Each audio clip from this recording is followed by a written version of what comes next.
pelo chat, mas quem quiser falar alguma coisa, se quiser se manifestar, que é interessante que essa formação, a proposta é que ela seja numa perspectiva realmente dialógica. Então, eu gostaria que vocês pudessem interagir aqui conosco, tá? Então, começando aqui, eu dou boas-vindas para todas e todos que estão aqui comigo nessa manhã, comigo e com o Eduardo. E temos aqui também a PEC Márcia, do Convívio, acredito que a PEC Simone, do Convívio, também estejam conosco. Hoje, muito além da gente conversar sobre um concurso de música, a gente vai falar sobre um tema muito importante. E é um tema que é importante, que a gente às vezes já ouviu falar da expressão, da palavra, mas é muito pouco, ainda é uma discussão que não adentrou de uma forma muito intensa dentro das escolas, e a sociedade vem discutindo essa temática com bastante força, e o Ministério Público, em parceria com a SEDUC, encontrou nesse concurso uma oportunidade de discutir essa temática nesta edição. Mas eu vou falar sobre isso com vocês. Então, a ideia aqui é da gente tratar prioritariamente sobre o tema, por isso que, apesar do concurso ser direcionado para os estudantes do ensino médio, da EJA, a discussão em relação a este tema, ela é pertinente para todas as escolas de todos os segmentos. E aí vocês vão entender por quê. Então, se o segmento, né, dos gremistas e interlocutores que estão, que sejam, né, dos anos finais e dos anos iniciais, e falar, mas o concurso não é para o nosso público, mas a discussão ela é pertinente para todos os públicos. Claro que o concurso especificamente ainda até esta edição, ela contempla os estudantes do ensino médio. Então, fiquem tranquilos que a convocação para todos não é em vão, e vocês acreditam que vai ser uma discussão que vai agregar para todos vocês.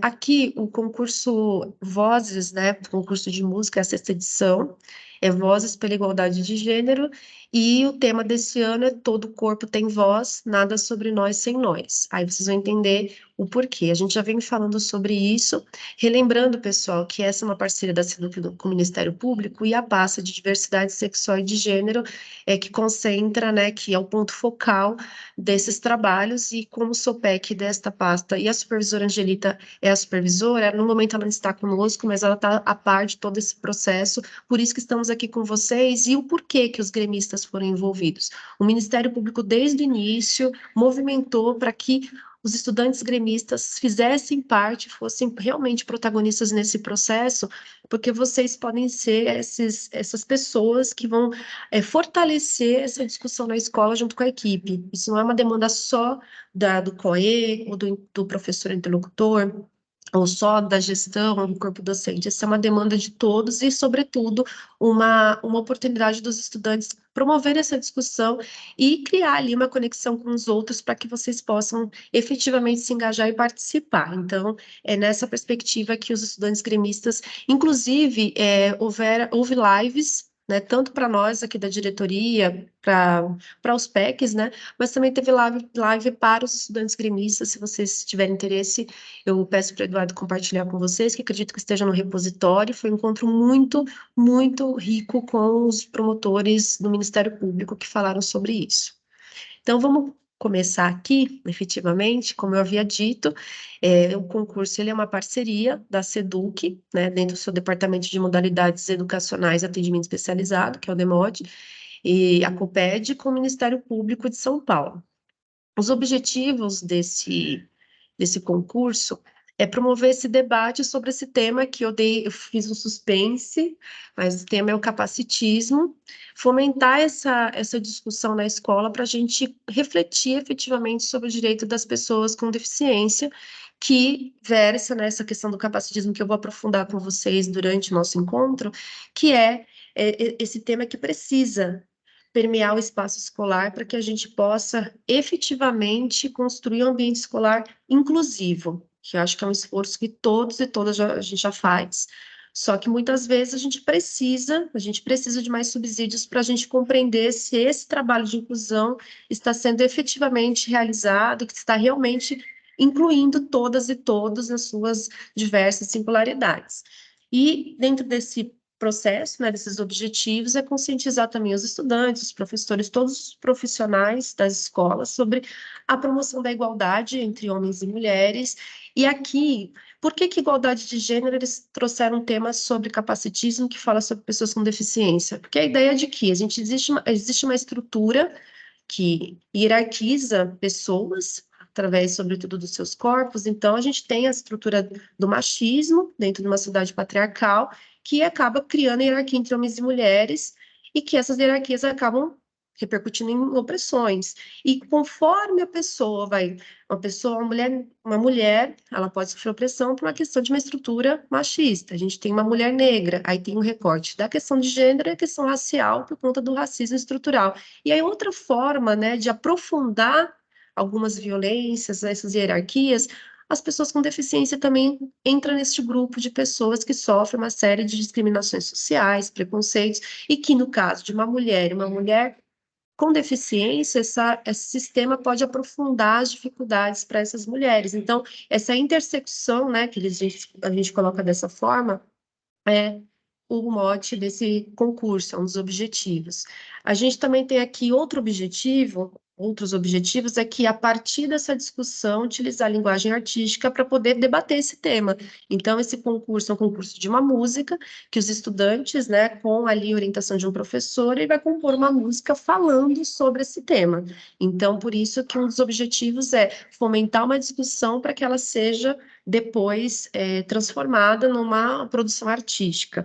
Incentivar a participação dos gremistas, como a gente falou. Então, é uma ação que tem um foco muito importante de inserir e de permitir, de fomentar o protagonismo dos estudantes gremistas nesse processo.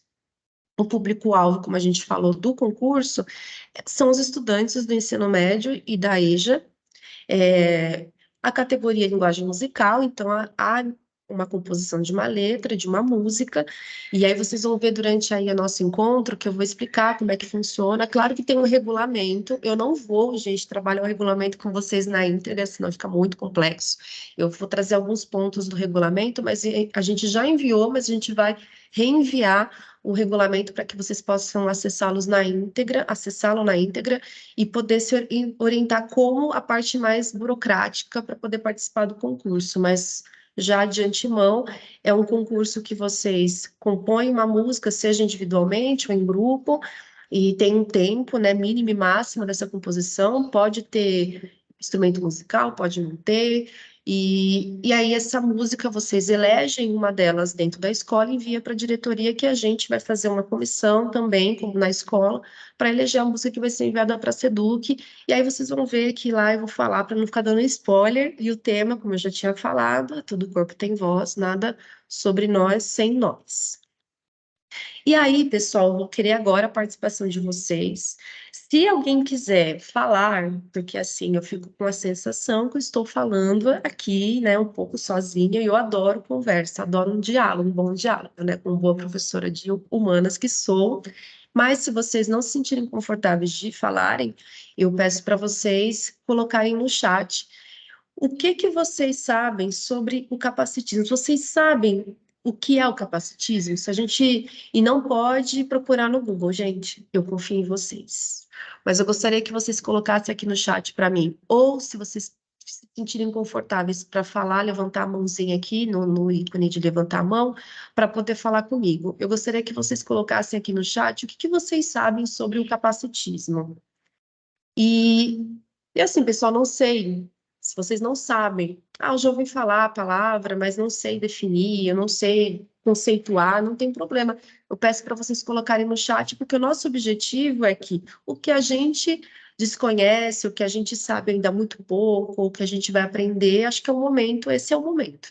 Então, eu gostaria que vocês inserissem aqui no chat para mim o que que vocês pensam, o que que vocês acham, o que que vocês sabem sobre o capacitismo. Eu vou esperar aqui um minutinho, e aí eu vou olhar aqui no chat quem já interagiu, aí eu posso, às vezes, pedir para vocês, né, falarem. Olha, eu vi que o Cauã levantou a mão. Aí, Eduardo, se você puder dar a palavra aqui para o Cauã poder falar conosco, agradeço. Bom dia, Vanessa.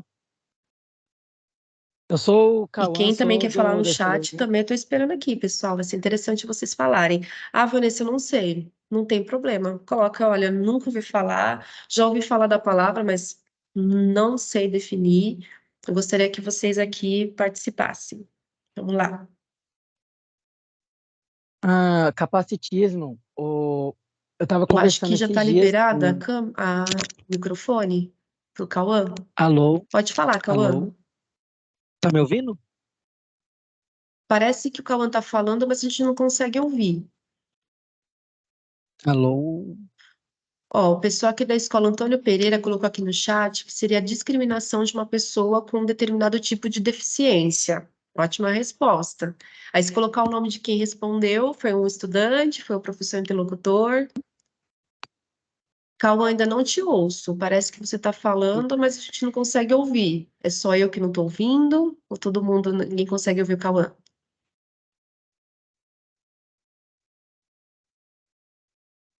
Edu, o Cauã está com algum problema no áudio? Marcos Alcoé. Prazer, Marcos. Ah, vocês conseguem? Eu não consigo ouvi-lo. Pena, deve ser um problema com a minha conexão. Então vou O dar Noronha, prosseguir. o pessoal do Noronha colocou que o termo é uma na construção social de um corpo padrão sem deficiência, denominado como normal. O Eduardo vai checar porque que o áudio do Cauã não aparece para mim. Gente, a conexão, às vezes, ela aqui, ela não ajuda o PEC, mas está tudo bem. O importante é que os demais estão ouvindo. Eu não ouço. Só um minutinho. Tem algum problema? Os dois não tá bloqueados, eles estão falando. Será? Aqui, ó, o seu áudio aqui tá fechado. Ai, Isso, desbloqueou. Pode. Alô? Estão agora ouvindo? eu tô ouvindo, gente, foi um erro meu. Eu tô tão distraída, perdão, que eu nem vi que eu tinha deixado meu áudio mutado. Cauã, pode falar, por favor. Problema. Capacitismo é aquele que a gente tem um preconceito com pessoas com deficiência, que seja uma visão que a pessoa sem deficiência é uma pessoa normal e a pessoa com deficiência é uma pessoa anormal. Perfeito, Cauã. Você é aluno gremista? Sou participante do Grêmio, estudante do Eurípides. Nossa, Cauã, perfeita a sua resposta. E eu tô vendo aqui também que a Gabriela Vitor colocou aqui, é o nome dado ao preconceito de pessoas com deficiência. Anderson colocou que é a discriminação de pessoas com deficiências, a coordenação gremista. Olha, eu percebi que o grupo que está aqui conosco tem realmente já uma noção bem conceituada do que é o capacitismo, e aí agora a nossa proposta é a gente aprofundar um pouquinho essa discussão para refletirmos sobre essa questão dentro do ambiente escolar, nossa postura, né, como pessoas que convivem no espaço de diversidade, como é que a gente efetivamente acolhe a deficiência, ou como a gente age de forma capacitista, muitas vezes sem a gente ter consciência disso. Porque uma coisa que a gente vai perceber aqui com a nossa conversa é que algumas atitudes capacitistas que nós adotamos socialmente, através da fala, da forma como a gente se expressa, com algumas ações, com algumas atitudes, por mais bem intencionadas que sejam, elas estão dentro dessa perspectiva do capacitismo, né, desse preconceito, dessa discriminação contra pessoas com algum tipo de deficiência, tá? Então, seguindo aqui, eu agradeço a participação de quem interagiu. Peço desculpas aqui pelo equívoco, mas o Eduardo, como sempre, maravilhoso, me salvou, e a Elaine também, vou agradecer aos dois depois. Então, vamos falar aqui. Então, conforme vocês mesmos trouxeram para a gente aqui, o capacitismo é uma discriminação contra pessoas com deficiência. Eu sempre traço um paralelo porque fica mais fácil da gente compreender.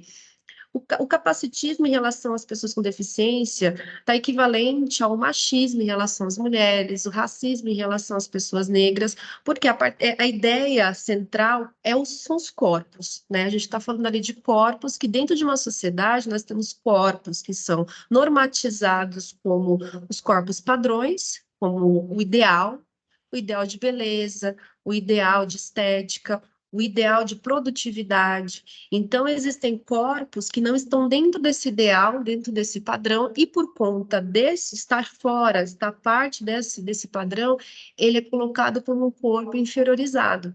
Então, a gente pode pensar, por exemplo, existem aquelas preconceitos em relação às mulheres por conta do nosso corpo físico, né? As mulheres são mais fracas, nós somos frágeis.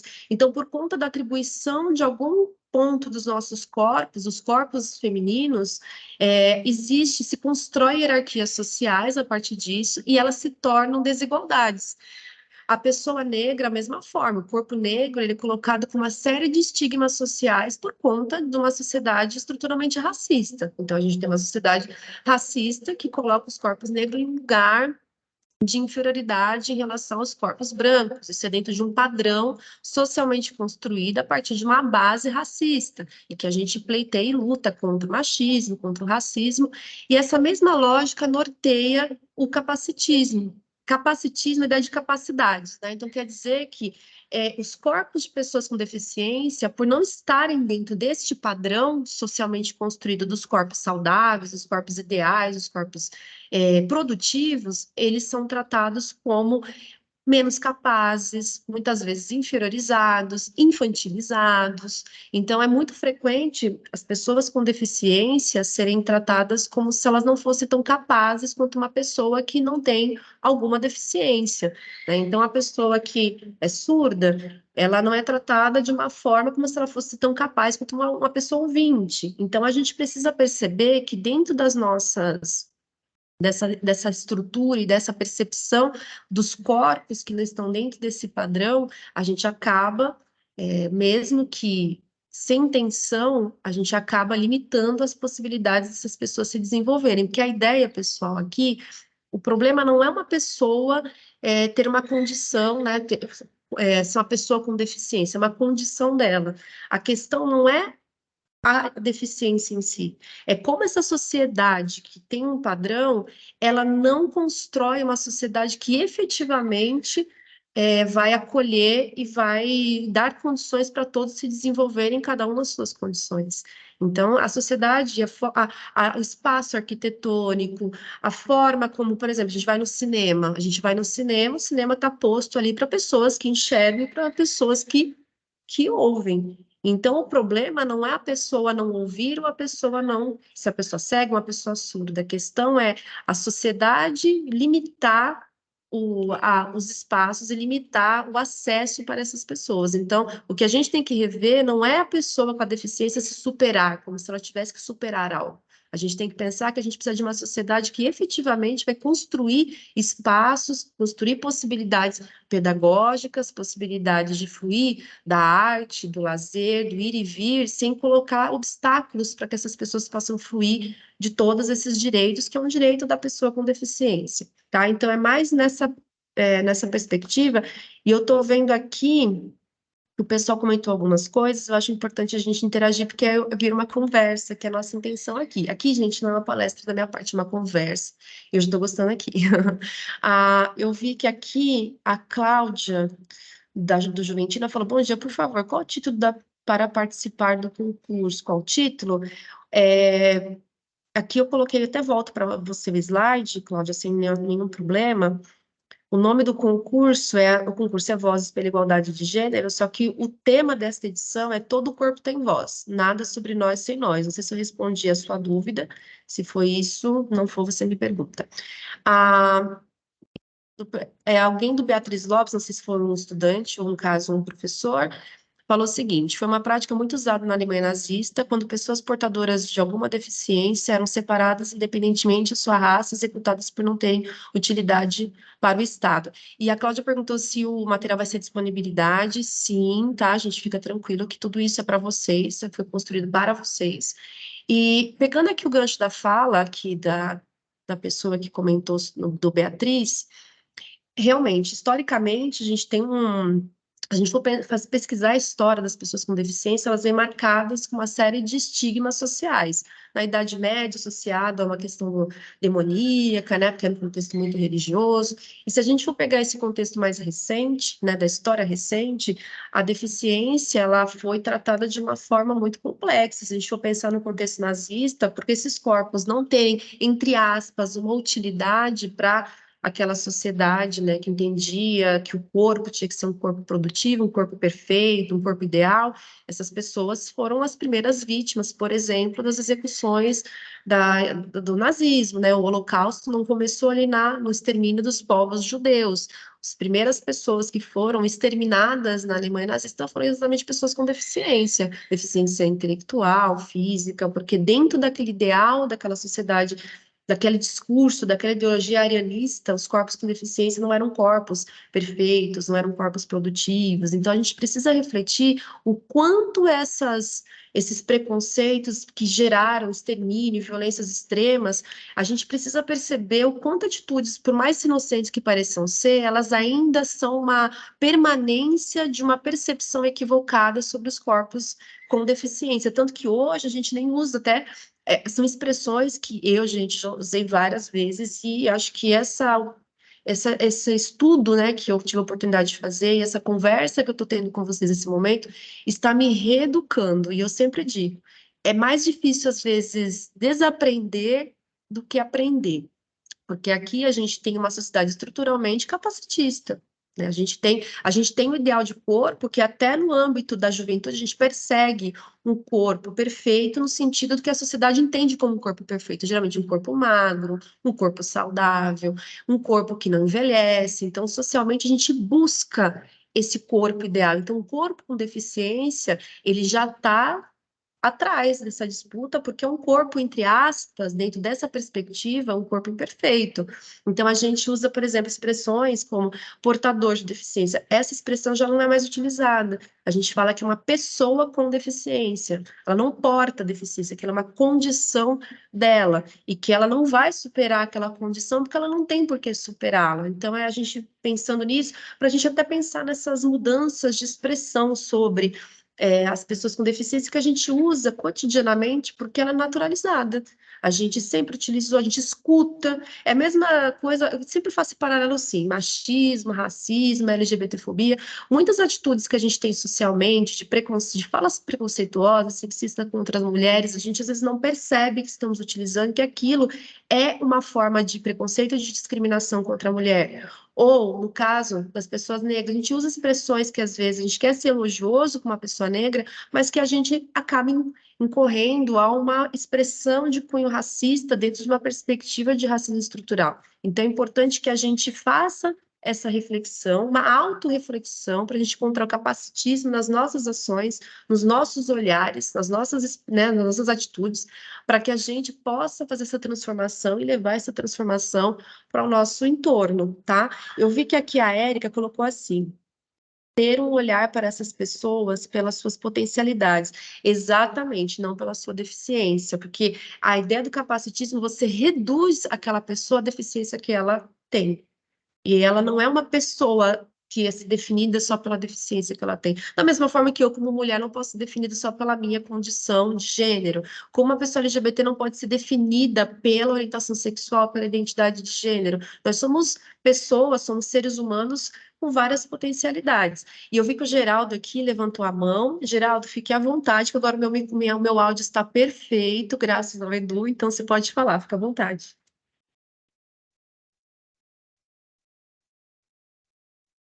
Tá conseguindo falar, Geraldo? Que agora o meu áudio tá bom. Gente, é só eu que não tô ouvindo o Geraldo, ele não começou a falar. Então, aqui quando ele quiser falar, fique à vontade, tá? Que aí eu vou seguindo aqui com vocês. E aqui eu já falei, né, sobre essa questão do capacitismo, essa ideia que as pessoas têm menos capacidades a partir dos seus corpos, isso a gente já conversou aqui com vocês. E aí eu vou fazer outra pergunta para vocês, que eu acho interessante, porque tem muitas expressões que a gente muitas vezes não tem essa percepção que elas têm uma perspectiva, um cunho capacitista, tá? Geraldo, você conseguiu? Geraldo tá ok? Pode falar, Geraldo, fica à vontade. Aí você pode até responder essa pergunta já.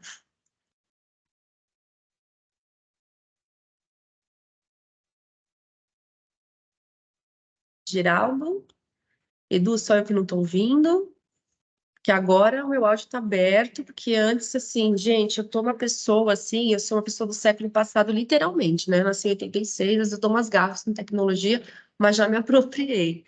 Tá conseguindo falar? Olha, se o Geraldo não está conseguindo por uma conexão dele, não tem problema. Ah, tá. Se ele quiser escrever ou se voltar, tudo tá perfeito, gente. Fiquem à vontade. E agora tem essa mais uma pergunta que eu faço para vocês.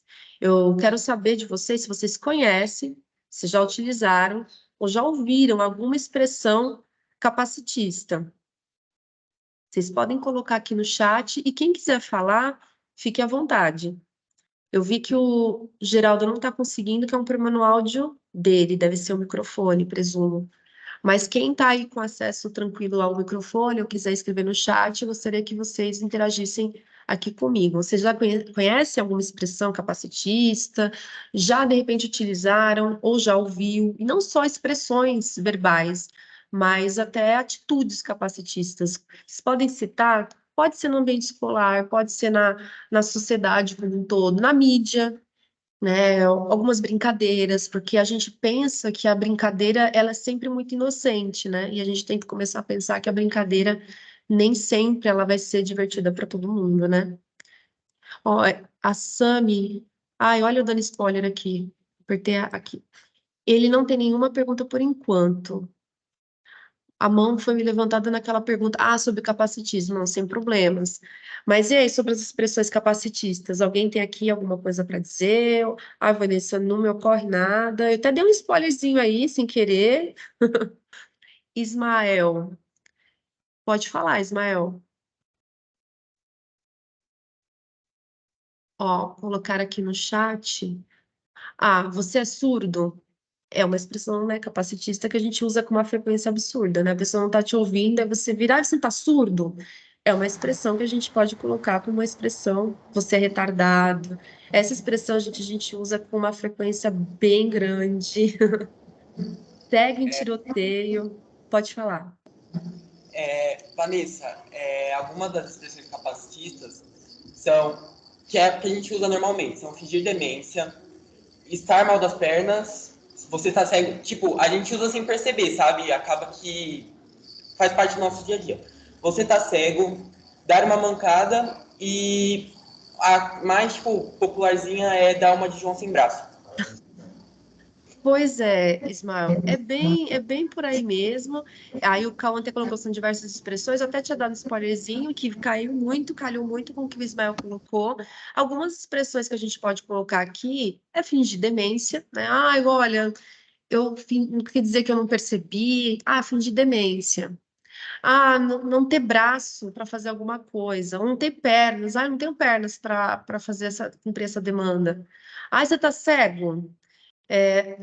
O Ismael falou, dá uma de João sem braço, dá um de distraído, estar mal das pernas, ou dar uma mancada, enfim, ser autista, isso é realmente, né, as pessoas, a questão dessas expressões capacitistas, pessoal? É tratar uma condição, né, uma deficiência, como se ela fosse um defeito, como se ela fosse uma ofensa. Então, quando você fala para a pessoa, você está cego, você está surdo, é como se isso fosse algo pejorativo, como se fosse algo que você utiliza para ofender. Então, quer dizer, a condição daquela pessoa, a deficiência que ela tem, no caso, a surdez, a cegueira, é um defeito e uma forma de você ofender o outro. Então, é muito problemático a gente usar uma condição de alguém para ofendê-lo. Eu posso até usar um paralelo, né? Não sei se vai ser um paralelo ou uma comparação feliz, mas às vezes as mulheres são taxadas de más motoristas, o que as estatísticas refutam, né? Enfim, o senso comum. Ah, mas só podia ser mulher quando faz alguma coisa. Ou seja, usando a condição da mulher para dizer que algo que foi feito de forma ruim, porque nós somos incapazes em determinado setor, é porque nós somos mulheres. Então, com a pessoa com deficiência, utilizar essas expressões como forma de ofensa cai dentro desse mesmo lugar. Então, a gente precisa começar a refletir sobre as coisas que a gente diz, como a gente diz, porque isso é uma forma de você negar a existência de uma pessoa ou de você inferiorizar uma pessoa. Quando você fala assim, eu não tenho pernas para aquilo, quer dizer, parece que a pessoa que não tenha, eventualmente não tenha pernas, ela não tem capacidade de fazer algo, ela não tem competência para terminar alguma coisa por conta de uma deficiência. Então, criar essas limitações. A Natália também colocou aqui. Expressões capacitistas tem muitas no ambiente escolar. Dá um João sem braço, um exemplo que escutamos bastante na escola. Enfim, agora que a Natália apontou isso, é interessante vocês levarem para a escola esse debate. Pegar, assim, esse material, como eu já falei, vai ser disponibilizado para vocês, e é uma oportunidade de vocês levarem esse debate para a gente perceber o quão problemático essas expressões são, porque não é apenas o que a gente diz, é a forma como a gente enxerga pessoas com deficiência, e que essa forma de a gente expressar esse pensamento acaba reverberando em atitudes que impossibilitam ou que dificultam que essa pessoa com deficiência ela seja incluída efetivamente na escola como uma potência, que ela possa desenvolver as suas diversas capacidades como um ser humano, como todos nós, né? Aí colocar aqui também, uma expressão utilizada, você retardado. Ah, é legal, vocês estão falando bastante, eu adoro, gente. Aqui você é retardado, ou uma direcionada para pessoas tímidas, o gato comeu sua língua, também tem mulher no volante, perigo constante, do pessoal aqui do Paulino. Muitas vezes essas acontecem dentro do espaço escolar, com estudantes com deficiência que ouvem e questionam esse espaço. De fato, algumas das frases de caráter capacitista já estão impregnadas na nossa cultura.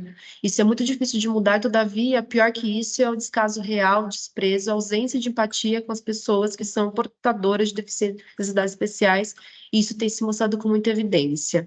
Aí aqui o pessoal do casais, expressão bração, para quem está mal no trânsito, seria uma expressão capacitista, de certa forma, de repente a ideia de que, assim, o bração, vamos pensar, seria uma questão da pessoa ter alguma, entre aspas, dentro do que eu sempre coloco entre aspas, tem corpos taxados como normais, mas não que são corpos normais, como se fossem corpos desejáveis, são corpos que são construídos socialmente como esses corpos normais e desejáveis. Então, se essa expressão coloca que alguém que não tem esse corpo desejável, essa simetria nesses corpos, eu acho que esse termo bração poderia cair sim como uma expressão capacitista, né? Aqui você vai buscar você não é aleijado. Pois é, essa palavra aleijado, gente, com pessoas com deficiência física, ela é usada com bastante frequência, a gente às vezes nem percebe quão problemático isso é. Acho algumas expressões muito feias, como por exemplo, ser retardado, ela pode acabar virando bullying, com certeza, Cauã. Tem aquela também, vai buscar você não é aleijado, você é louco. Ai, vocês acho que vocês foram muito além, porque vocês começaram a perceber que tem muitas outras expressões aqui que a gente poderia citar o Geraldo, você consegue falar agora? Vamos lá, vamos torcer que sim. Pode falar, fica à vontade. Aí você só precisa abrir o microfone, Geraldo, e falar com a gente. Fica à vontade. Consegue? Ainda tá ruim para falar, Geraldo? Ai, gente, as conexões, às vezes elas deixam a gente, né? Aqui, tem aquela. Pega você tem duas mãos. Exatamente. Então, são várias. A gente está falando de expressões verbais. Aí agora a gente também vai pensar sobre outras atitudes que repercutem em ações mais concretas, não só no âmbito da verbalização, mas das ações cotidianas, né? Aí aqui, se não conseguir abrir o microfone, se necessário, colocar um fone de ouvido. O Eduardo deu orientação aqui para o Geraldo. Aí quando o Geraldo conseguir, vocês podem me interromper, tá, Edu? E o Geraldo que ele entra para falar conosco. Aí, passando aqui, agora a gente vai trazer, assim, esses pontos aqui são interessantes, porque abarcam tudo isso que a gente vem conversando, né? Por que ser anticapacitista? Da mesma forma que a gente tem que ser antirracista, antimachista, enfim, anti todo tipo de preconceito, todo tipo de negação da existência do outro, por que a gente tem que ser anticapacitista?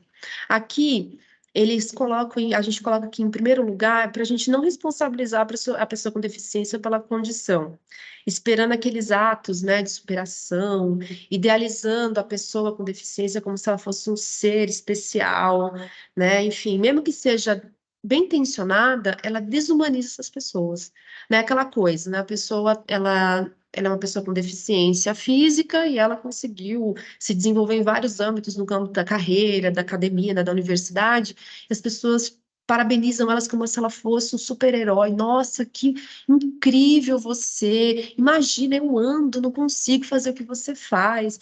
A pessoa, ela vai numa intenção de elogiar e de valorizar o feito daquela pessoa, só que ela usa de uma forma que a desumaniza. Então, mesmo que seja de uma intenção elogiosa, ela é capacitista, essas atitudes, né?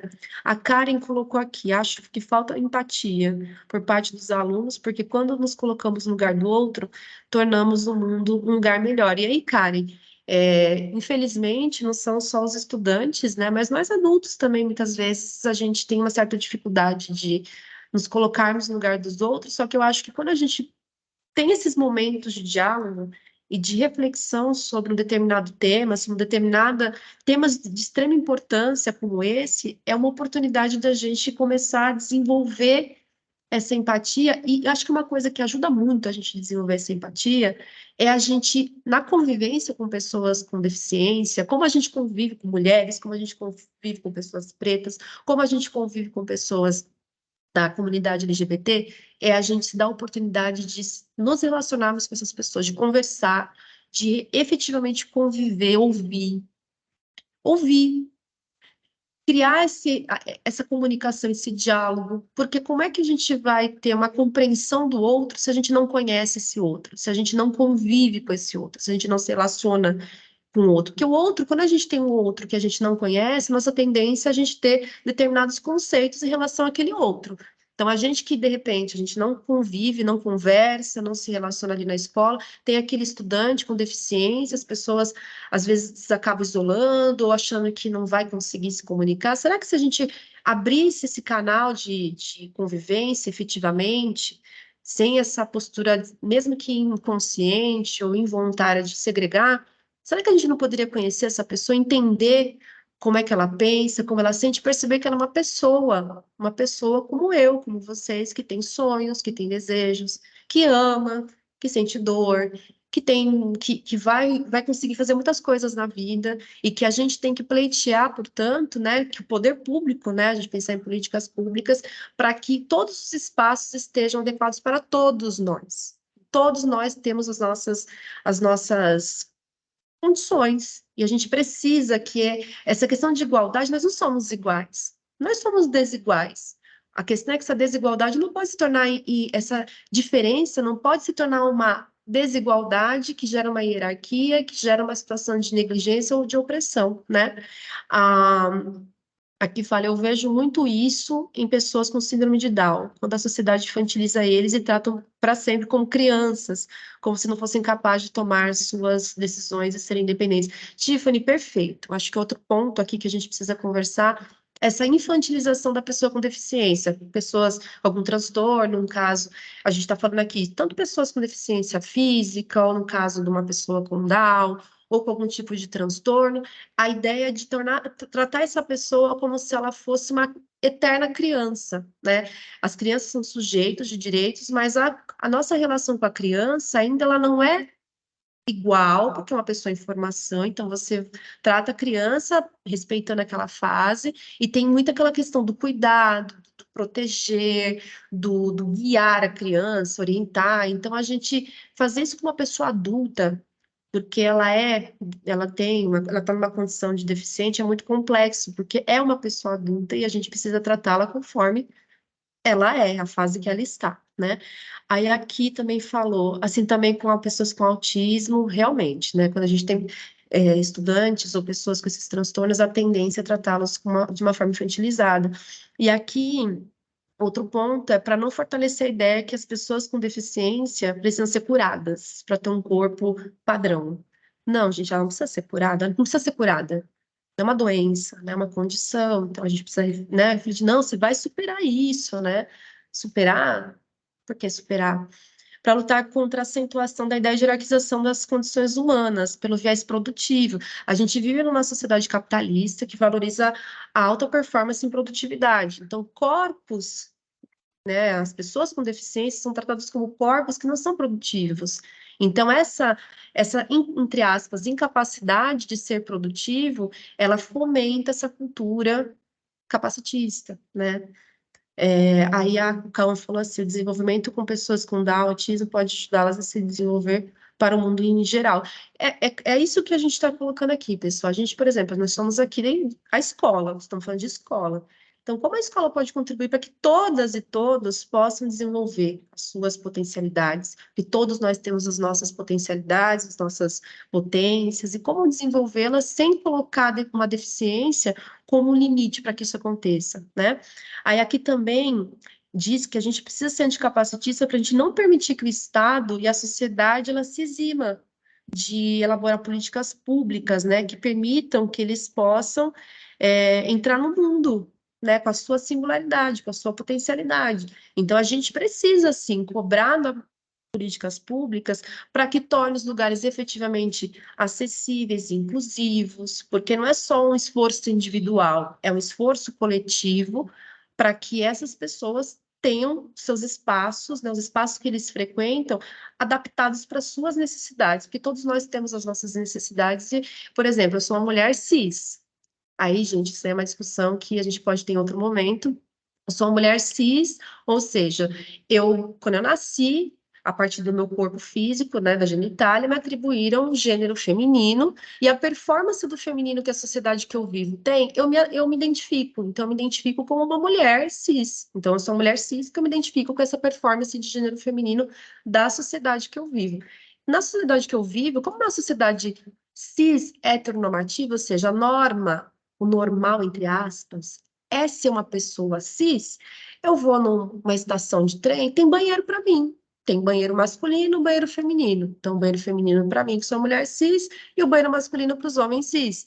Então, o mundo que eu vivo, ele está adaptado estou citando um exemplo, para mim, para as minhas necessidades.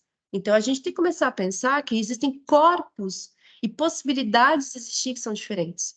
Tanto na questão da deficiência, como a questão da identidade de gênero, a gente está falando de pessoas trans, por exemplo. Então, a gente precisa fazer essa reflexão e entender que o problema não é a condição de uma pessoa que, condição de deficiência, uma mulher ser mulher, ou ser uma mulher trans, a questão é a sociedade que coloca impedimentos para que essas pessoas possam viver de uma forma efetivamente inclusiva, né?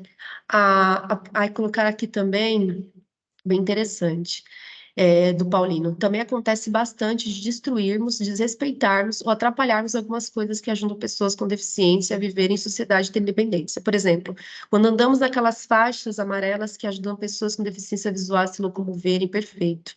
Já presenciei uma pessoa parabenizar um cadeirante por conseguir ir ao banheiro sozinho. O desconforto do cadeirante era nítido. Pois é. Então, assim, a pessoa quer ser elogiosa, mas ela acaba sendo desrespeitosa e capacitista, né? E a gente também, como pessoas que se locomovem, né? E como pessoas que ouvem, pessoas, né, ouvintes, pessoas que enxergam, muitas vezes a gente não respeita esses espaços que são, e essa acessibilidade para essas pessoas poderem fruir do espaço público, por exemplo, né? Perfeita colocação. E aqui tem mais um ponto, né, para a gente, por que temos que ser anticapacitistas? Para ajudar no enfrentamento do racismo, do machismo, da LGBTfobia e outras discriminações, porque todas possuem a mesma raiz, que é baseada nessa lógica do corpo. Então, como eu havia mencionado para vocês lá no início, o preconceito e a discriminação contra mulheres, LGBT, pessoas negras, elas estão nessa mesma lógica que norteia a discriminação contra pessoas com deficiência, que é essa ideia de corpos que estão fora do padrão hegemônico. A gente tem uma sociedade que o seu corpo tem que ser um corpo sem deficiência, você tem que ter um corpo preferencialmente branco, você tem que ter um corpo em que a sua orientação sexual esteja em conformidade com o que é imposto socialmente, que é a heterossexualidade, você tem que performar a cisgeneridade, ou seja, você tem que se identificar necessariamente com aquele gênero atribuído quando você nasceu. Se você transgride isso, você é colocado à margem. Então, a gente precisa pensar sobre tudo isso. E, por fim, para a construção de uma sociedade livre, justa e solidária nos termos do artigo 3º da nossa Constituição. Então, o que a gente está falando aqui, a gente está defendendo a nossa lei maior, né, que é a Constituição. Então, a gente precisa pleitear e precisa lutar para que a sociedade cumpra o que a nossa Constituição determina, né? É que a Mariane falou, todos nós somos iguais, não é só deficiência física que vai ser diferente de nós. É assim, a ideia de direitos, nós somos todos, né? Todas e todos, nós temos direitos. A gente tem, nossos direitos têm que ser respeitados, e a gente tem que pensar, mais do que pensar na igualdade, tem que pensar também na equidade. Vocês conhecem essa palavra, pessoal, equidade? Aí eu vou deixar também seus professores e professoras que estão aqui conosco, conhecem. Vocês conhecem essa palavra, equidade? Quem quiser falar, gente, eu gosto muito de ouvir. Amei quando o Ismael, o Cauã falaram aqui comigo. Espero que o Geraldo em algum momento consiga verbalizar aqui comigo. Mas alguém aqui, William, pode falar. Pode abrir o microfone, William. E se for o caso, do te libera. Conseguiu, Cauã? É Cauã? Não, não é o Cauã. É o William. Consegue? E quem quiser interagir no chat, até por conta da fala da Mariana, para a gente pensar um pouquinho sobre essa perspectiva da equidade, vamos lá, estou esperando aí o William conseguir falar conosco, ou alguém aqui colocar no chat o que que vocês entendem como. Isso, William, abre o microfone, por favor. Conseguiu abrir?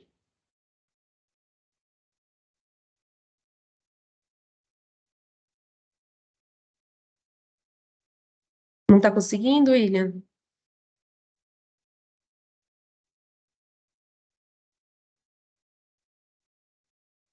Olha, enquanto o William está aqui tentando. Ah, quem colocar aqui no chat, cuidar de julgamento justo, que todos tenham as mesmas oportunidades. Sim, a ideia até eu posso pegar uma definição aqui, que o próprio Cauã colocou, significa dar às pessoas o que elas precisam para que todos tenham acesso às mesmas oportunidades, mas não ignorando que nós temos necessidades diferentes. Então, assim, a gente tem que tratar os desiguais como desiguais no sentido assim, não para hierarquizar, como eu falei. Você tem que entender a necessidade específica daquela pessoa e criar oportunidades para aquela pessoa se desenvolver. Então, se a gente partir da premissa que todos nós temos as mesmas possibilidades de desenvolvimento, as mesmas oportunidades, a gente acaba se tornando desigual, porque a gente não permite efetivamente construir, por exemplo, uma política pública que atenda aquela necessidade específica.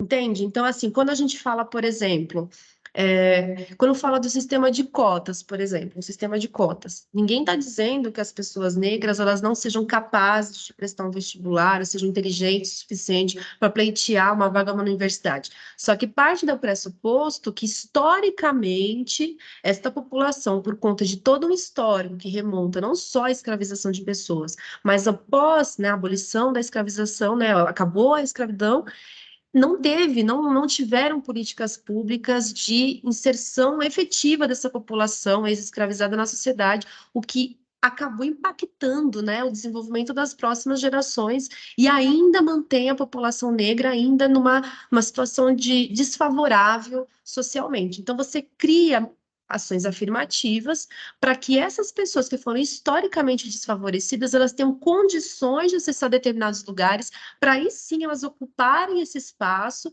e poderem pleitear coisas em um dia, né, numa posição mais igualitária. Mas por hora não temos essa igualdade entre pessoas brancas e negras no caso do nosso país.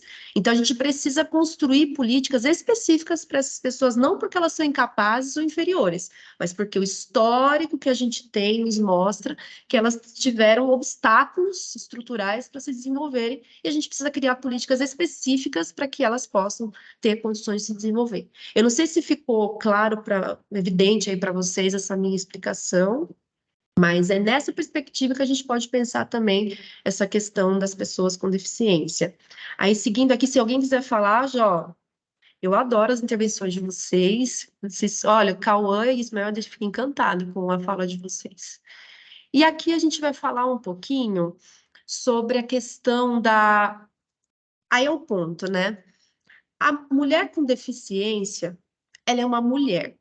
Então, ela vai ter questões relacionadas às desigualdades pela condição de mulher, porque dentro dessa estrutura patriarcal e machista, nós mulheres somos tratadas como seres subalternos ainda. Claro que nós mulheres, com movimentos, né, movimentos de luta, a gente pleiteia os nossos espaços, né, enfim.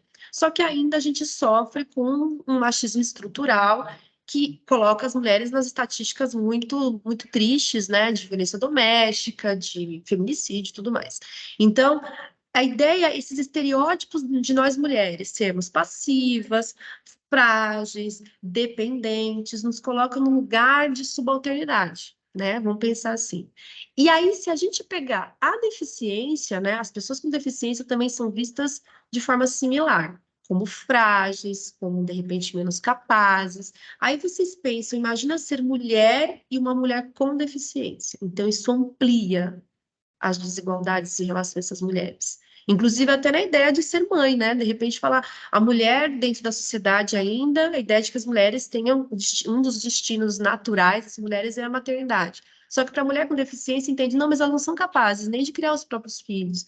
Então coloca ela numa situação duplamente de dependência. Então a gente precisa falar sobre a violência também que ocorre contra mulheres, não só por serem mulheres, mas por serem mulheres com deficiência. Tá? Então, a gente precisa também falar um pouquinho sobre isso, até porque o concurso Vozes, pela igualdade de gênero, ele discute essa questão da violência de gênero, que acaba vitimando, sobretudo, as mulheres por conta de uma sociedade que construiu discursos que hierarquizam homens e mulheres e engasguei aqui, cria uma subalternidade, né? Entre esses dois. E aqui eu vou colocar alguns dados para vocês sobre a questão de violência praticada contra pessoas com deficiência, sobretudo contra mulheres, né?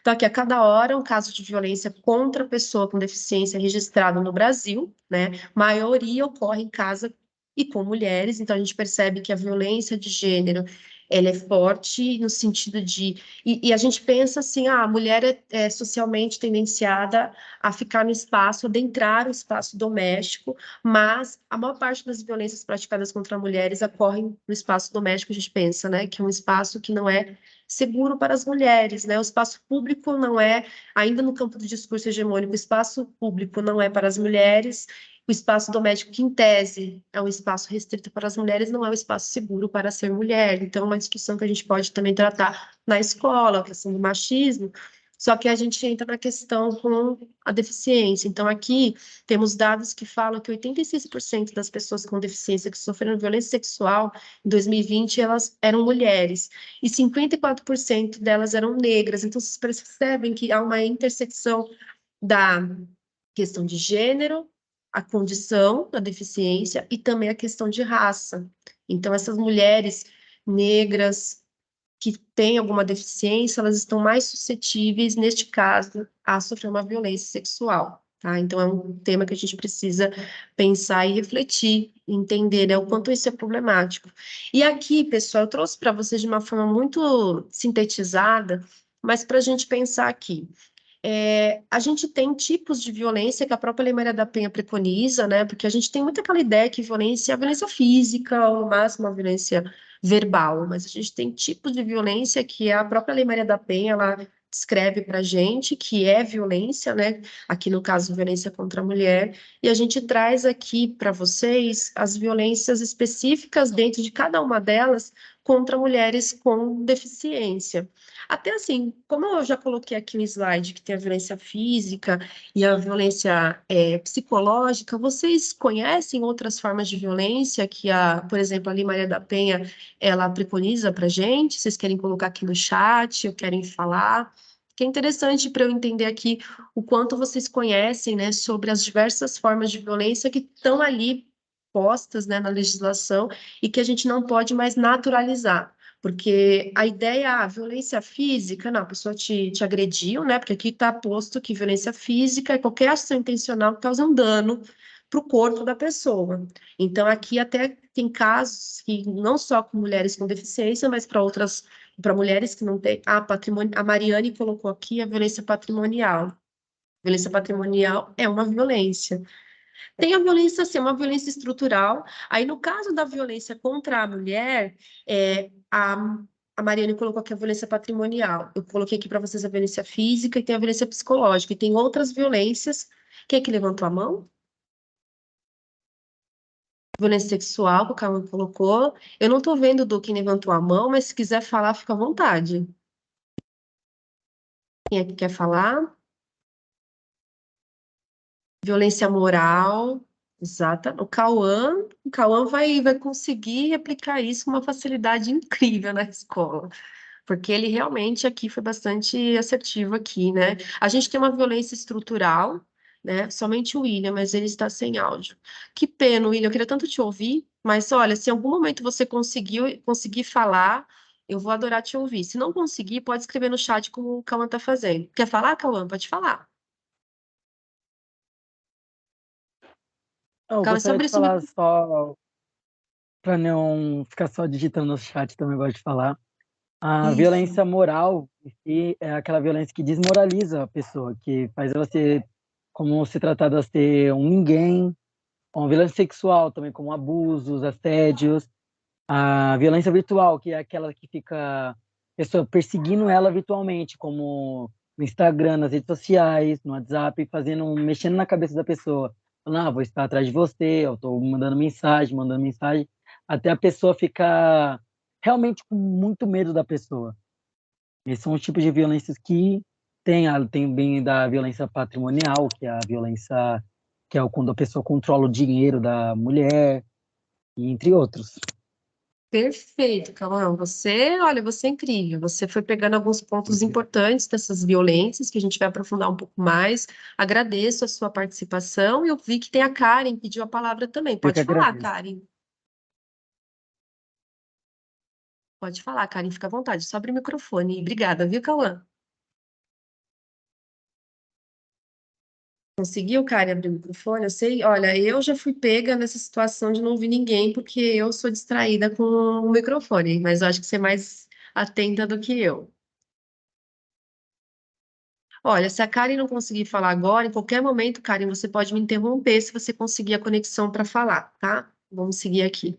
Então, como a gente estava conversando agora com o Cauã, e vocês colocaram bem aqui no chat, para a gente pensar essa violência de gênero, na lei ela foi colocada, né, em formas, 5 possibilidades de violência exercida contra as mulheres, né, que está ali, que são passíveis à responsabilização. Pensando, pessoal, também. Outra coisa que é interessante, eu já fiz um trabalho o ano passado falando sobre a Lei Maria da Penha, porque essa lei, ela é uma lei que não é só de responsabilização ou punição de um agressor, de mulheres. Ela também é uma lei para prevenção. Então, é uma lei que ela precisa, o seu tema, né, que é falar sobre a violência de gênero, ela precisa estar em todos os lugares. É lei. Então, por exemplo, quando temos comerciais, novelas que falam sobre violência doméstica, que problematizam essa situação, pegando lá o machismo estrutural, como acontece a violência, é o ciclo da violência, né, que também a lei traz para a gente, um grande legado dessa legislação, porque ela impulsiona que vários espaços falem sobre esse tema para que a gente possa educar a população, educar as pessoas para a prevenção da violência contra a mulher. Então, por exemplo, o papel da escola é tratar da Lei Maria da Penha. Pode ser através de projetos, pode ser dentro das aulas. Então, é importante que os estudantes tenham a oportunidade de discutir a violência de gênero, entender a origem disso, em que os papéis de gênero que são construídos socialmente contribuem para a violência acontecer. Então, seria interessante também, em algum momento, vocês, como estudantes gremistas, levantarem esse debate na escola para tratar sobre a Lei Maria da Penha, porque ela permite não só que vocês entendam quais são as possibilidades de proteção que a mulher, que já é vítima dessa violência, o que acontece com um agressor, enfim. Além disso, tem essa pegada, essa perspectiva essencial da prevenção, através da educação, que é o nosso caso.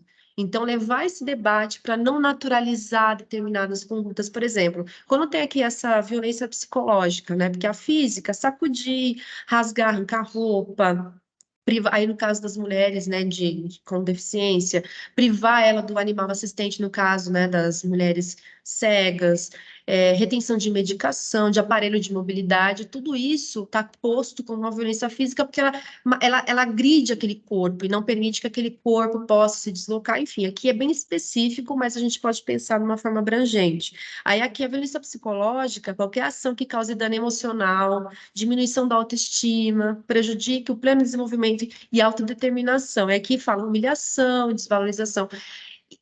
É muito comum se naturalizar esse tipo de comportamento dentro de relacionamentos, né? O companheiro, isso em relações héteros, relações homoafetivas também, gente. A Lei Maria da Penha, em relação às mulheres, preconiza também relações homoafetivas, de desvalorização do outro, de minar a autoestima. Às vezes a pessoa está se sentindo muito mal com ela mesma por conta daquela postura de manipulação, de colocar em xeque as capacidades daquela pessoa. Isso vai fazendo com que essa pessoa se sinta minada nas suas potências. Isso daí é um tipo de violência que muitas vezes nas relações elas são tão naturalizadas que a pessoa não percebe que ela está sendo vítima de uma violência e que essa violência tem legislação que trata sobre ela. E isso daí para proteger mulheres sem alguma deficiência, tá? Mas que as mulheres com deficiência estão ainda mais fragilizadas porque elas são colocadas numa situação de maior dependência em relação ao agressor, tá?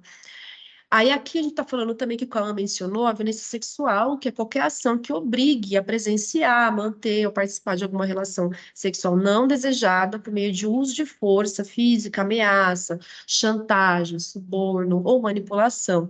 E aqui tem alguns exemplos, né? O sexo forçado, por dinheiro, obrigar a assistir pornografia, as pessoas acham que isso não é uma violência, mas é uma violência sexual, impedir o uso de contraceptivos, né? Forçar um aborto, também a violência. No caso das mulheres com deficiência, obrigar essas mulheres a se relacionarem em posições que possam ser dolorosas ou desconfortáveis. Aí o Cauã falou aqui que na Eurípides já tivemos diversas palestras envolvendo essa lei, como a lei da Maria. Ai, que bom, bom saber! E também sobre LGBTQ-fobia, racismo. Esses tipos de palestras são essenciais em um ambiente escolar para ajudar os alunos, os funcionários a entender seus direitos. Perfeito, e que vocês continuem nesse movimento de discutir essas temáticas, porque nós, quando estamos na escola, a gente não está ali apenas para aprender conteúdos mais, entre aspas, técnicos, são essenciais para o nosso desenvolvimento, mas o primordial é o nosso desenvolvimento como cidadãos, como pessoas, né, como sujeitos, mas sujeitos de direitos, cidadãos atuantes, que vão desnaturalizar determinadas estruturas de violência, de opressão, para que esse mundo seja um pouco mais habitável, gente, que seja um mundo efetivamente respeitoso, inclusivo. Tanto quando a gente fala dessa questão do machismo estrutural, da violência doméstica, não é para vilanizar os homens ou colocá-los em um lugar, não é isso. Quando a gente discute essas temáticas, é importante para os próprios homens, porque essas caixinhas de gênero também colocam os homens em um lugar muito desconfortável, que para eles seria um libertador poder fluir da sua humanidade de uma forma mais abrangente, né? Então, é interessante a gente pensar sobre isso. A Karen falou aqui que aqui na escola eu trabalho bastante com esses assuntos em forma de palestras, slides, outros trabalhos. Maravilha, Davi Dias. Perfeito. Eu fico muito feliz de saber que esse trabalho vem ocorrendo na escola, porque a escola é um lugar realmente de desenvolvimento, de construção de seres humanos, né, para o mundo. Então, eu fico muito feliz de saber que está acontecendo. E aí, como o Cauã deu vários spoilers maravilhosos, né? Maravilhosos. Veio aqui com a violência patrimonial, que é qualquer ação que prive, diminua, destrua parcial ou totalmente os recursos materiais e econômicos de alguém, no caso de uma mulher. Aí, no caso aqui com pessoas, não só mulheres com deficiência, mas aqui nos específicos, né? Roubo, retenção do dinheiro, destruição de documentos ou objetos pessoais, instrumentos de trabalho, utensílio doméstico, pagar pensão alimentícia. Então, tem uma série ali de formas de você praticar, né, da prática da violência patrimonial. E, William, você vai conseguir falar agora? Consegue abrir o áudio? Se conseguir, você pode me interromper, tá? Fica tranquilo. E aqui a gente tem a violência moral também, que é a calúnia, a difamação, a injúria, né, inventar mentira. As fake news, gente, se a gente for pensar, né, ela acaba sendo uma violência moral, porque você, dependendo de uma fake news em relação a uma pessoa, uma calúnia, uma acusação de algo que a pessoa não fez e que isso destrói, né, a imagem dela, enfim, isso está tudo dentro de violência moral. E também aquela história, né, de divulgação de de vídeos e fotos íntimas, né? Isso também está dentro da Lei Maria da Penha como violência moral. Tá? Então, aqui, pessoal, eu fecho pelo menos essa parte da nossa conversa sobre esse tema, mas que não se esgota aqui. Então, na verdade, a nossa intenção trazer esse debate é que esse debate ele seja levado na escola para que se amplie. Então, assim, movimentar estudantes, eu sei que tem a comissão, né, gremista de direitos humanos, que trata de temáticas que a gente está discutindo aqui, pode articular com este grupo, com esses estudantes, para que esses assuntos sejam sistematicamente conversados na escola. A gente está falando do capacitismo, no caso da edição do concurso Vozes, que é uma oportunidade incrível da gente falar de um tema essencial e que, como vocês bem colocaram, está tão naturalizado que a gente às vezes não percebe as violências que a gente pratica ou atitudes capacitistas. Então, é importante que esses temas sejam levados além dos que vocês já discutem, que vocês discutem, como até o Anderson colocou aqui. O Levi está tendo palestra sobre bullying no período da tarde, o Carlos, né, falou aqui, que é importantíssimo falar de bullying, entender que, por exemplo, homofobia não é bullying, homofobia é homofobia, LGBTfobia, né? Não é bullying, mas é um tipo de violência que você tem que tratar, né? Como a escola acolhe os estudantes LGBT, por exemplo? Como é que isso ocorre? Será que o ambiente escolar, para esses corpos dissidentes dentro desse padrão, seja os estudantes trans, seja os estudantes que sejam gays, lésbicas, enfim, não binários, não importa, né? Qual a identidade, qual a orientação sexual, será que essas pessoas encontram no espaço escolar um lugar de respeito, de acolhimento, de possibilidades deles se desenvolverem? Ou por conta desses corpos serem, entre aspas, dissidentes, dentro de um padrão, eles não encontram esse acolhimento e esse respeito? Será que as pessoas com deficiência, elas são consideradas, por exemplo, vai fazer um projeto na escola? Será que esse projeto cria acessibilidade, dá acesso para esse estudante com deficiência participar, ou ele é sempre deixado ali um pouco mais de lado? Ou se ele vai falar alguma coisa, alguém tem que falar sempre por ele nunca é um sujeito, né? Ele nunca é um protagonista, ele sempre está sendo um objeto de análise do outro. Então, a gente precisa pensar se a escola efetivamente ele consegue trabalhar a ideia de equidade para as mulheres, né? Para as meninas. Será que as meninas elas estão conseguindo fluir ali da escola sem ser vítimas de condutas sexistas, machistas, que colocam em xeque a sua reputação por conta de um comportamento que socialmente não é tendenciado para mulheres?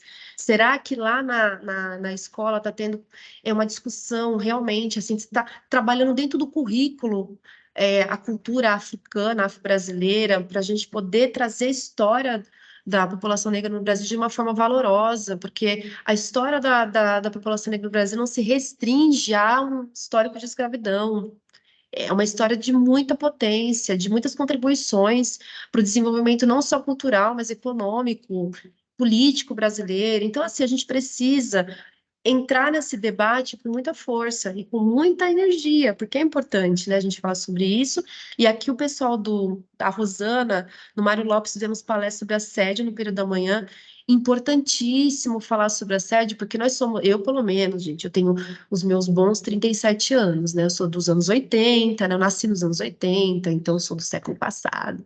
E eu, quando eu era adolescente, eu me lembro que eu sofri assédio, né? Só que tinha aquele discurso na época que eu era adolescente que era cantada, que era algo elogioso, mas aquilo me intimidava, eu tinha medo, né? Eu andava na rua, era abordada.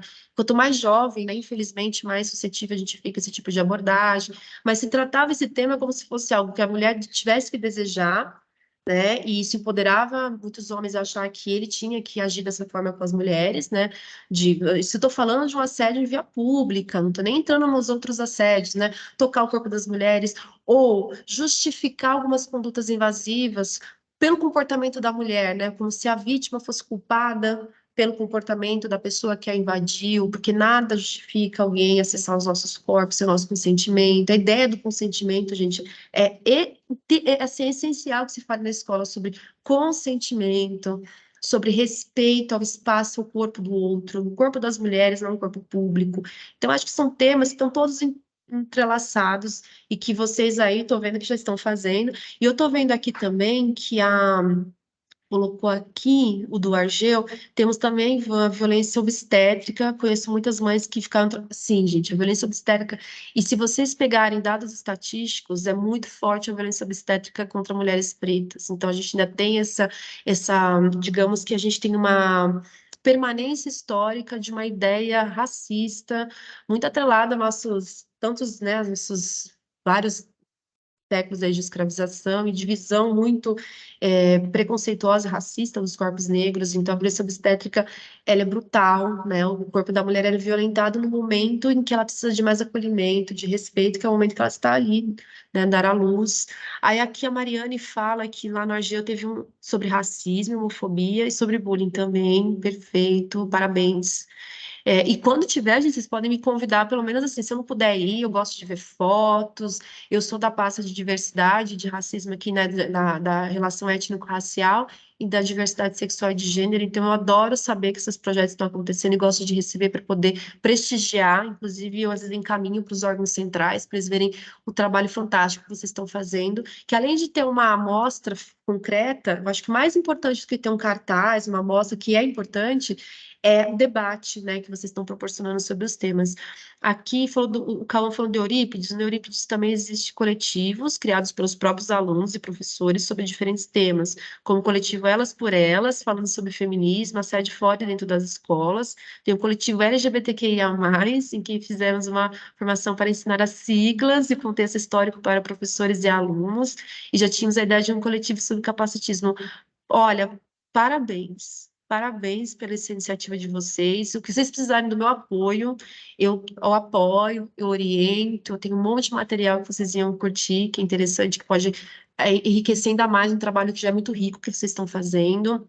Aí fala aqui também, além da conscientização sobre racismo, bullying, LGBTfobia, capacitismo, Maria Luísa, roda de conversa sobre racismo, homofobia, com POC e convidados. Olha, gente, eu fico realmente muito feliz de saber que tem tantas iniciativas com esses temas acontecendo e que agora, né, aproveitando o momento do concurso do Vozes, vocês aproveitem essa oportunidade de discutir sobre o capacitismo nas escolas de vocês, e que vocês participem do concurso, sim. Eu acho que é um momento legal, assim, da gente ver a nossa reflexão sendo publicizada, que a questão, assim, vocês vão construir uma música falando de um tema essencial, que a música ela é uma forma de linguagem que nos leva à reflexão.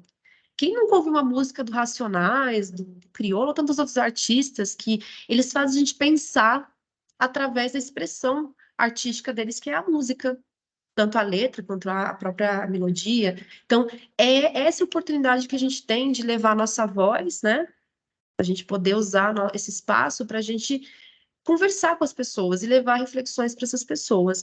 Então, até para a gente caminhar aqui para a nossa reta final aqui do nosso encontro, que por mim a gente podia ficar a tarde inteira conversando. Se fosse presencial, eu já estou amando o virtual. Imagina conversar com vocês presencialmente. Seria, assim, incrível. E eu já falo sempre para o Edu, estou sempre aqui, né, à disposição, porque eu realmente gosto muito de conversar com estudantes gremistas, porque os adultos têm uma potência incrível, mas vocês, assim, vocês estão naquela fase que a gente quer muitas coisas e está empolgado, e vocês são de uma geração que realmente tem esse interesse, estão inseridos nessa discussão com muita força, e a gente aqui é parceiro de vocês.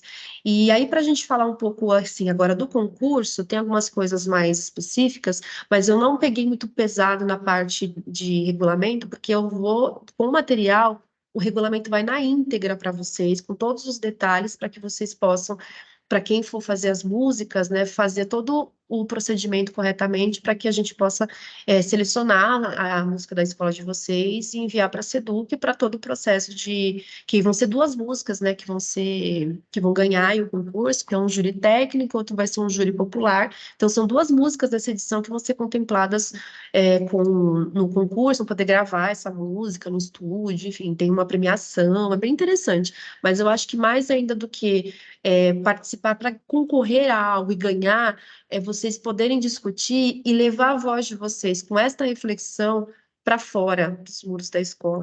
E uma coisa que o Eduardo e eu, né, o Eduardo também pode confirmar com vocês, a nossa ideia é que as músicas que vocês fizerem, Independente se forem mandadas lá para o concurso, a gente vai ter em um momento oportuno, né? A gente está trabalhando para isso, vai ter um show de talentos. Então, os estudantes que fizerem, né, fizerem as composições das músicas, vai ter essa oportunidade de apresentá-la no show de talentos que vai ter da diretoria Sul 3. Então, acho que seria uma oportunidade também de vocês mostrarem a reflexão de vocês através da linguagem musical para todo mundo, né? Então, eu já estou deixando aí para vocês que não é só fazer a música e ficar, ó, Vanessa, minha música nem foi selecionada pela diretoria, e tudo. Não, não tem problema, a gente vai selecionar músicas, claro que se forem muitas, a gente não vai conseguir que todas, mas a gente vai selecionar mais músicas que possam, de repente, ser apresentadas nesse show de talentos que vai ser feito para todas as escolas da diretoria. E o Eduardo vai explicar melhor para não falar bobagem, né, Edu? Então, os critérios aqui de participação.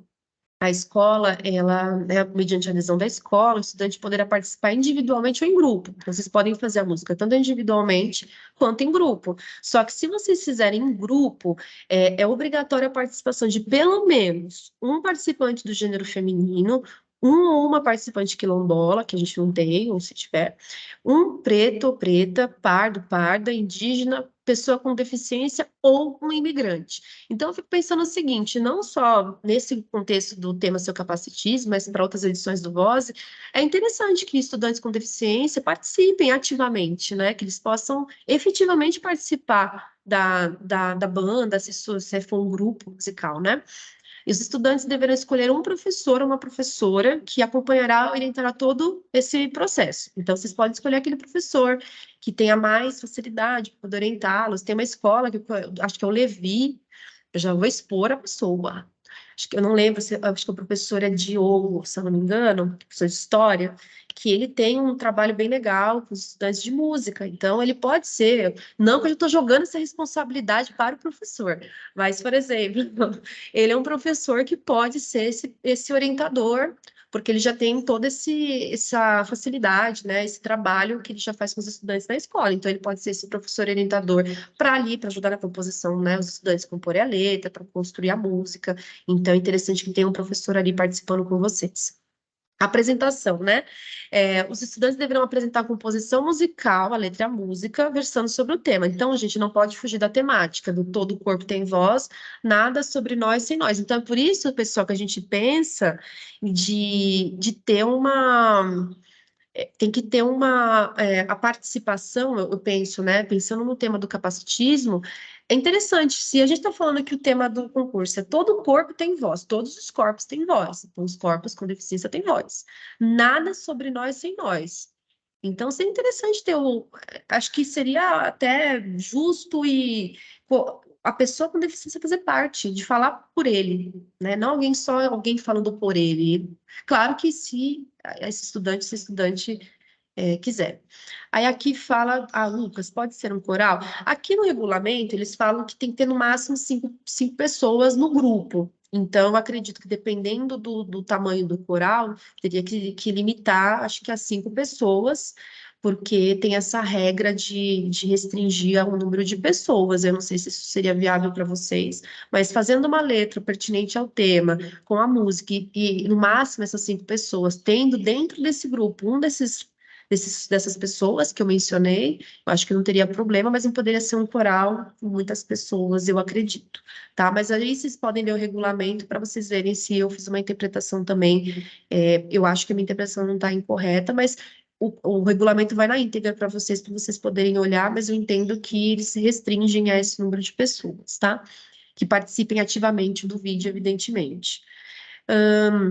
Aqui a letra e música em qualquer estilo musical, tá? Ela deve ser original, ela deve ser inédita, tem que ter essa autoria individual do grupo e ser composta em língua portuguesa e respeitar o tema do concurso. Somente os estudantes inscritos poderão executar a produção musical no vídeo. Então, por exemplo, tem um estudante que não foi inscrito e ele quer aparecer, ele não pode entrar na apresentação musical porque ele não foi inscrito e tem que ter essa limitação do número de pessoas, né? Cada estudante ou grupo poderá escrever apenas uma música de sua autoria, tá? Então, cada estudante, um estudante, por exemplo, que é muito criativo, enfim, ele não vai poder, por exemplo, escrever 2 músicas, tá? Deixa eu ver se tem mais pergunta aqui do Regina. Nós que precisamos criar. Isso, vocês precisam criar um agrupamento de estudantes, ou um aluno que tem interesse sozinho, uma aluna, e aí a música original você tem que criar, não pode pegar, se é plágio, né, também.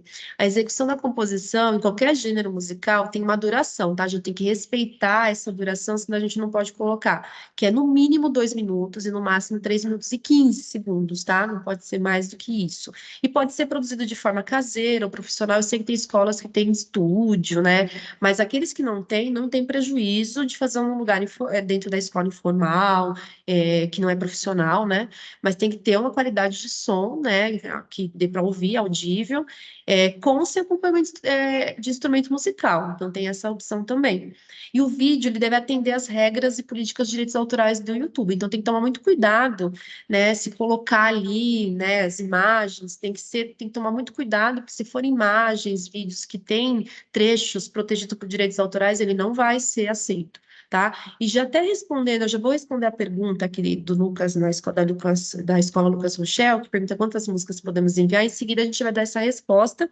O critério de avaliação para a música, gente, é a forma de apresentação de acordo com as orientações estabelecidas no regulamento, adequação ao tema proposto, a comunicação e a fluência, a originalidade, né, a inovação em relação ao tema proposto, e a musicalidade e expressão artística. Então, tem esses critérios aí que vão ser considerados para avaliar a música que vai ser, tanto a música que vai passar pela escola, vocês vão ver aqui, ó, que o que acontece aqui, ó, a produção da composição da letra e música tem que acontecer já começou dia 24 de maio a dia 6/9, claro que pode ser um pouco mais, né, assim, porque tem a parte mais burocrática de envio para a diretoria, enfim, vocês vão entender. Mas aí, o que vai acontecer? A escola, vocês podem ter, de repente, 5 estudantes, 5 grupos compuseram músicas. Então, são 5 músicas para a escola avaliar. E aí a escola constrói uma comissão, tá? Entre o dia 11 e o dia 15, com profissionais ali da escola, professor, gestor, estudante, para selecionar uma música, tá? Uma música, uma composição, letra e música, conforme os critérios da avaliação. A escola, esse grupo, né, esse comitê, né, digamos, vai selecionar uma música para a escola para enviar para a diretoria. Então, as escolas podem enviar apenas uma música, tá? Eu estou respondendo aqui a pergunta que foi feita.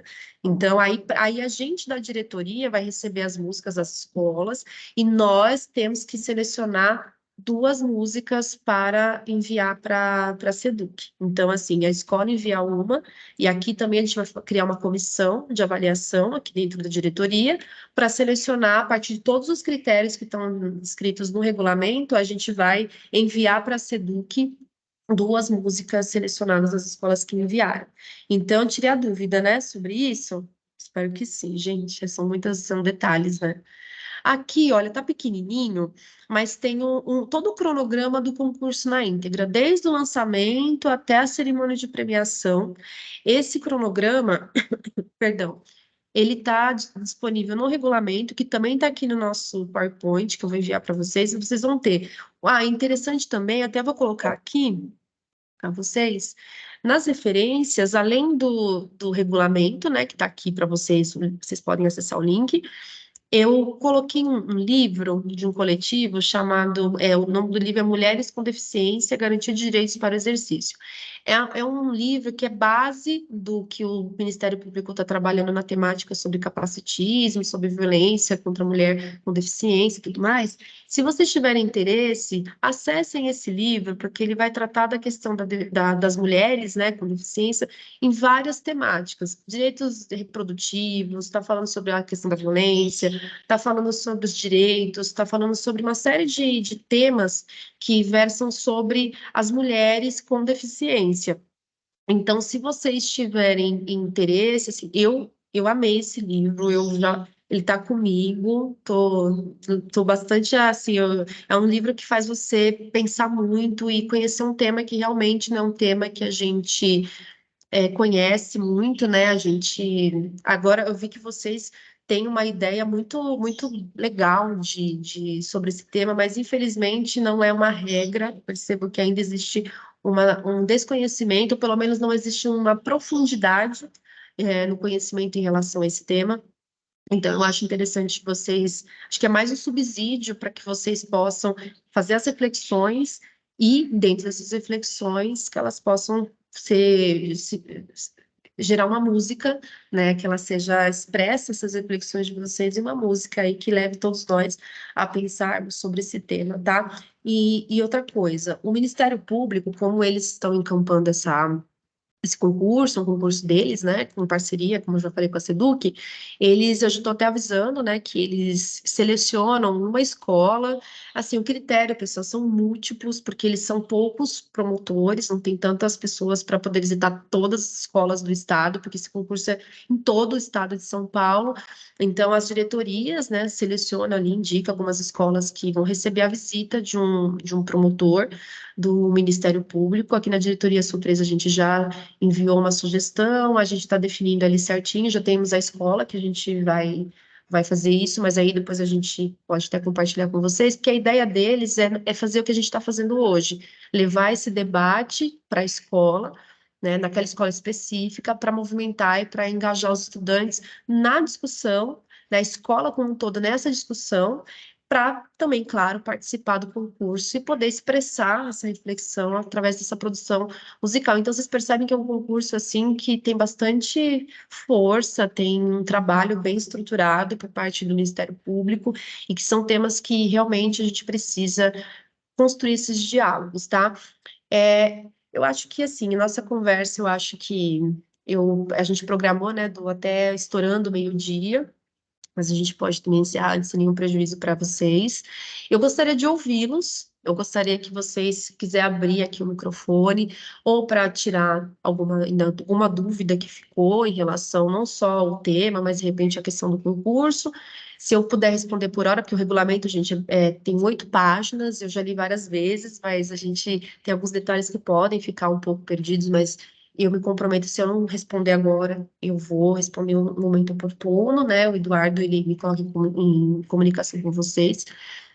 Ou sobre o tema, o que que vocês acharam desse nosso encontro, o que que foi relevante, porque esses retornos de vocês, esse feedback é muito importante para nós, né, aqui da diretoria, para que a gente consiga qualificar ainda mais o trabalho em relação a vocês. Então, podem falar, se quiser escrever no chat, vocês sabem que eu estou aqui lendo.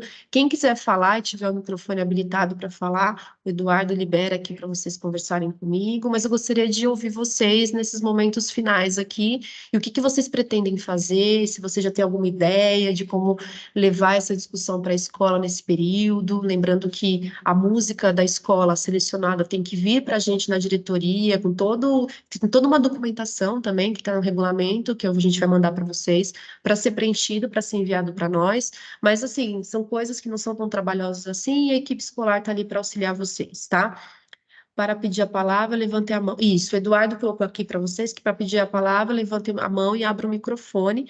E eu gostaria, para a gente finalizar, eu quero ouvir vocês, que eu já ouvi vocês durante o nosso diálogo, e agora, para essa finalização, eu gostaria de ouvi-los. Qual foi a pertinência? O que que vocês. Se tem alguma ideia do que fazer com tudo isso que a gente conversou. E é isso, agora eu passo a palavra para vocês. Vou aguardar aqui alguma interação no chat, ou alguém, o Cauã, se o William conseguir finalmente, a Karen, eu sei que tem bastante gente aqui, os que já falaram, os professores e professoras que gentilmente estiveram aqui conosco, participando, acompanhando nosso encontro, seria muito importante para a gente ouvir. Aqui a Cláudia falou, pensamos em uma enquete, um cartaz com vários temas onde os alunos irão escolher, interessante. Bem interessante essa a ideia da enquete, Cláudia, né? E o Cauã levantou a mão. Pode falar, Cauã, fica à vontade. Mais uma vez eu aqui. Então, eu agradeço pela reunião desde o início. Essa reunião, ela já me ajudou bastante a pensar mais em palestras sobre o capacitismo, toda essa questão, porque eu já estava com essa ideia faz um tempo já, só nunca saía do papel e agora vou, vou colocar em prática, assim, para funcionar. Provavelmente já temos os alunos já selecionados já para fazer a música, tudo. E eu só tenho a agradecer por essa reunião, porque essa reunião conseguiu abrir outros olhos, abriu horizontes para mim, que eu posso conseguir realizar tudo. Cauã, muito obrigada pela sua. Assim, essa foi a intenção, né, quando articulamos, né? Eu agradeço muito aos meus colegas PEC, né, o Eduardo, o Petro e Magali, que são os PECs interlocutores. Eu não sei se fala isso do ser articulador, interlocutor da pasta do Grêmio, e a supervisora Gislaine, também incrível, que também coordena os trabalhos com vocês, a supervisora Angelita, que é a supervisora ela está sempre em parceria, que ela é do Conviva, da DSG comigo.